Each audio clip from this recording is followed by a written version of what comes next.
Jumpin In on Manx Radio. With Howard and Chris Kane. Hello. Good evening. And welcome.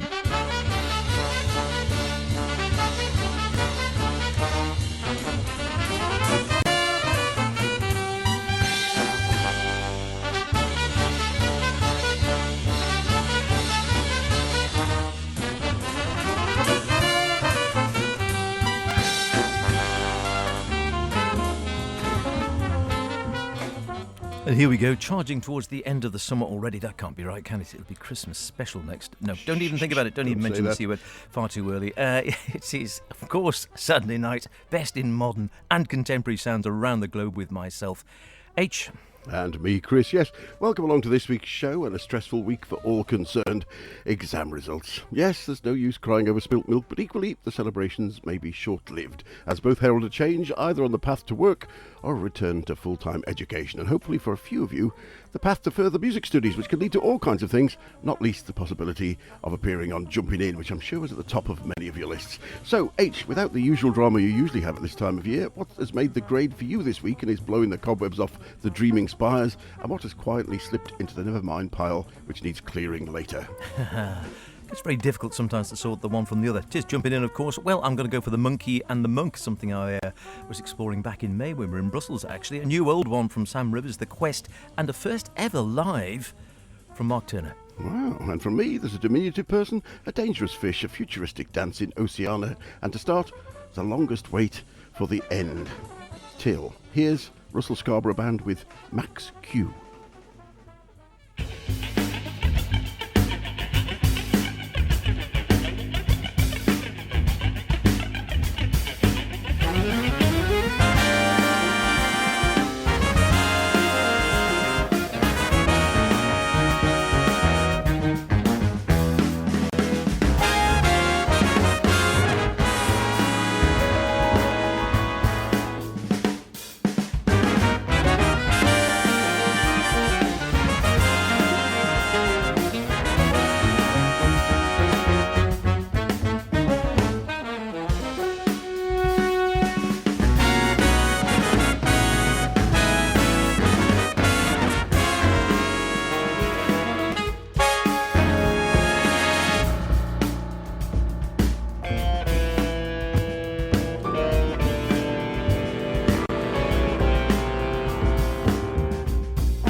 Max Q from the Russell Scarborough Big Band. Who he, you ask? Well, he's an assistant professor of jazz studies at the Houghton University in upstate New York. And the album Fun Times with his as yet unfounded big band was his COVID-19 lockdown project. Having picked his band from the best local jazz luminaries around, he set about writing big band arrangements of 10 of his compositions, recorded them on a sequencer and sent them to the resulting files to 44 musicians, each minus the part he was asking them to play. Then asked them to record using the backing track sent back to him, and then after a serious amount of editing amounting to some 100+ hours, this is the result. And, you know, it sounds an incredibly tight-sounding big band, obviously having fun, despite the fact that they never got together. Well, I wonder if they've got together since. We live in hope, is all I can say. Yes, amazing sound, and never ceases to amaze me the number of fantastic modern big bands around. How many of them ever get to tour or do much more than an album? Who knows? But it's just great that they're actually there in many ways. For me, I'm going back a little bit into the year. In May, when we were out at Brussels Jazz, and I always hope to see one of my favourite pianists on the scene around there, Augusto Pirodha, an Italian but sort of based around the I think he often plays around the Brussels area, and I think he's actually based there. Wasn't there, sadly, this year, but we were looking at certainly some of his music and some of his CDs. And I saw this one, The Monkey and the Monk, which was listed as a concerto for jazz septet in 3 movements, including some voice and electronics. So that's got to be interesting. Not that easy to find, but of course, as is often the case, after a few Belgian beers and listening to the Jazz in the Sun, I tracked it down online and ordered one. I have to confess, I thought it was one of those orders that had just gone into the ether because weeks passed and nothing turned up. Then I found I had a download of it and thought, oh well, at least I can listen to it. And then weeks later again, a good 2 months or more, I think, after I ordered it, a CD did turn up. And this is it, The Monkey and the Monk. A concerto for jazz septet in 3 movements. So it all is actually listed as 3 tracks, but we're going to hear the first part of the first movement, which is called The Monkey and the Monk.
Very typical Augusto Pirodha. It might have been the project he was mentioning the last time I spoke to him, which was several years ago, and I said he had two or three trio albums of his, and I said, "Are you working on anything else?" He said, "Oh, I've got a big band thing I'm working on. I'm hoping to record at some stage in the future. Who knows? Because it takes a long time to get these things together. Perhaps that was it. We haven't seen him since, but certainly a much bigger unit he is performing with there, the Monkey and the Monk, but with quite a few well-known names with the bands he actually has played with for some time. So Augusto Pirodha himself on piano, Lynn Cassier on the voice and electronics there, Laurent Blondier on trumpet and flugelhorn, the wonderful I can never get his name right, Ben Sluis, I believe it is, on alto sax, Sam Comerford tenor and bass, sax, Mano Cabras on bass, again a regular collaborator, and Marek Patron on drums, also a regular collaborator in his trio with Augusta, always swinging between that sort of really free stuff and that really more swinging standard big band, almost ordinary sort of straight ahead stuff. And there are lyrics as well. If you catch the odd rude word, there might well have been one. It starts off saying, "I don't like you, I don't like that, I do not like this, leave me alone, it's your fault, it's not true, no one can be blamed." And then there's a few swear words, but we won't go into that, just be on the safe side. Worth checking out in any case, never less than interesting, Augusto. Indeed. And now next from me, a band formed back in 2018, Shijin, The Theory of Everything. Their second album with the talented French saxman Stéphane Guillaume replacing Jack Schwartz-Bart. I can't even say his name. Jack Schwartz-Bart. Along with the rest of the original lineup, the driving force Brazilian-born pianist, Rhodes and synth players Malcolm Braff, French bassist Laurent David, and Belgian drummer of AKA Moon fame, Stéphane Galland. Well, there's some nice Fender Rhodes playing on the album. That should keep our Luxembourg listener Jeff happy.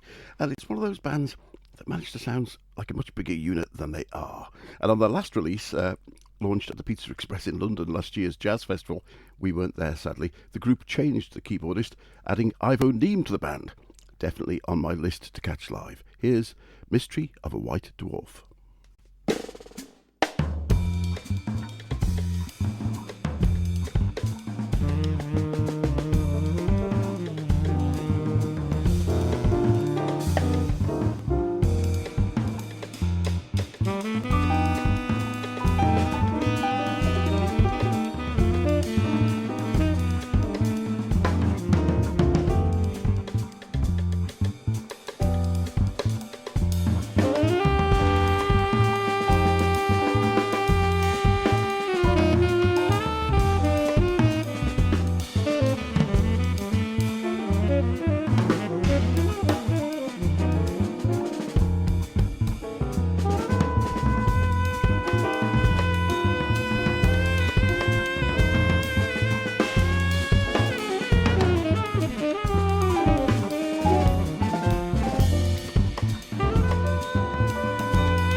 Great playing, and what a tight unit. The Mystery of the White Dwarf from Shijin, their second album from The Theory of Everything. We always try to bring you surprises here on Jumpin In, introducing you to new bands, and I like to think, just take this as a typical programme. Where else would you have heard that kind of music? Fantastic. Fantastic indeed. Very different, exciting, sort of cutting edge stuff. Liking that sort of, got a sort of slight clubby sound in places, bit rocky, free jazzy, a real melting pot of different ideas, which a lot of younger jazz is. A lot of the guys and girls coming out of the sort of hip hop, club, grunge, whatever type musics, and coming into jazz and bringing some of those elements in. Not for the purists, maybe, but there you go. It's the way jazz is always changing and always transforming, I guess. Another man who's I don't know if he transforms that much, but he certainly has been on the scene for a long time and always has a wonderfully lithe, light and sort of quickness of tone about him. Mark Turner, sort of quite academic. I always think he's the thinking man jazz player. Plays from the head a lot, but because of his light tone, often hits through to the heart, I reckon. Been playing for a long time with the likes of Billy Hart and some of his own albums on ECM. He's never recorded live before, until now. Now he has done live at the Village Vanguard, featuring his quartet with trumpeter Jason Palmer, bassist Joe Martin and drummer Jonathan Pinson. And here's a track called Return from the Stars.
Mark Turner live at the Village Vanguard, the first live album he's ever cut, apparently. Amazing when he's been playing for 20 odd years.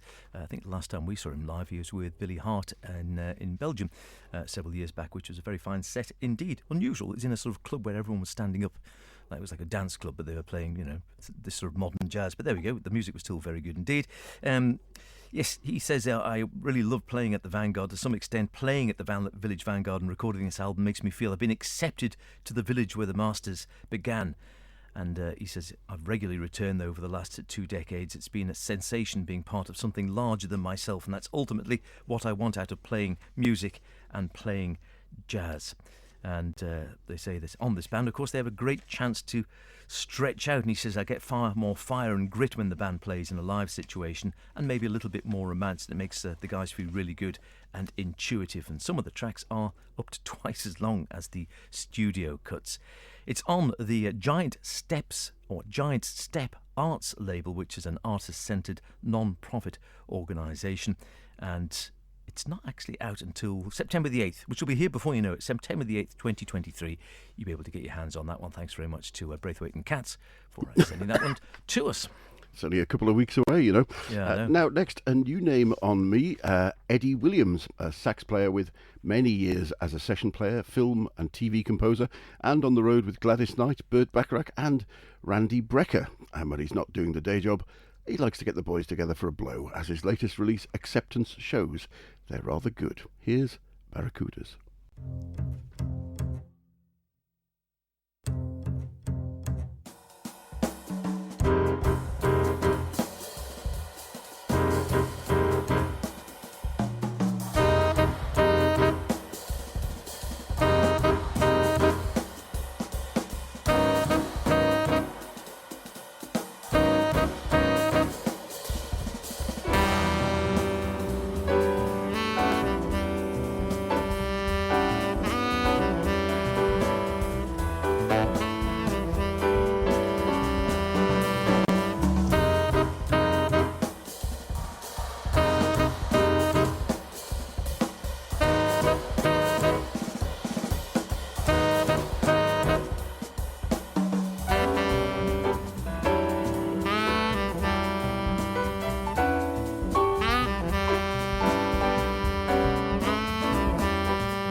What a great journey jazz is, with plenty of new discoveries to come across on the way. We were just discussing that, how you can come across people you've never heard of, only to find they've got 20, 30, 40, 50 albums and still haven't come across the table in front of you.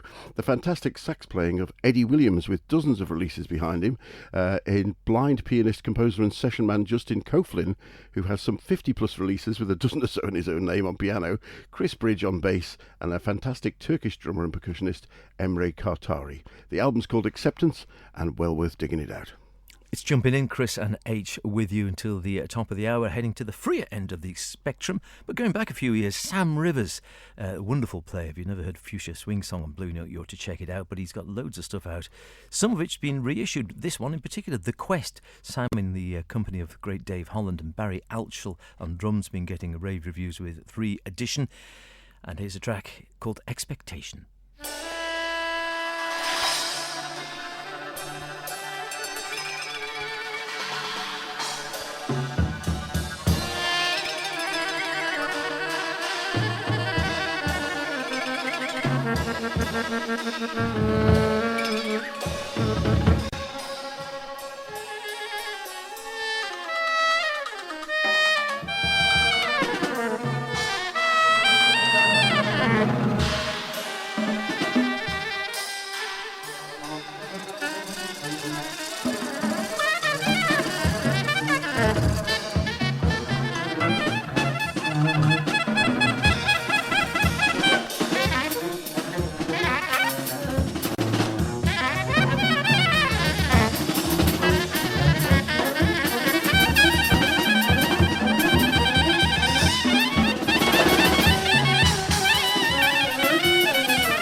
Expectation from The Quest. Sam Rivers on sax, Dave Holland bass, Barry Altschul at the drums, recorded in 1976. The three worked together quite a bit, and some fascinating liner notes with the CD about how they all got together, and some great quotes from Dave Holland as well, and a super bit from Sergio Vesci, who's the recording engineer, who said the studio had been booked until 11 until midnight. He says the band arrived on time, but they only started to play at around 4 or 5 in the afternoon. Barry Altschul needed around 5 hours to tune his drums and get his various bits of percussion all together. I know somebody else like that. And when he was ready, he said the other two were very mild. Rivers himself was very meditative. Holland seemed very mild and pleasant sort of chap. When everything was ready, they started playing, and they just played 4 tracks in a row, all in one breath without any breaks. Terrific stuff. Just been reissued on Red Records, and if you like Sam, you love it. Well, that's about it for this week's show, except for a track from the latest release from Berlin-based cinematic jazz group, their description, not mine, Marriage Material. The brainchild of drummer Felix Lehrmann, they were founded back in 2018, and Enchantment Under the Sea, besides being the name of a school dance in Back to the Future, is their second album, the first being self-titled. Electric bassist Thomas Seger, vibes man Raphael Meinhardt, and Finnish guitarist Arto Melker make up the quartet. Here's 1984. We'll be back next week, hopefully not in room 101. Look after yourselves. Cheerio. Bye for now.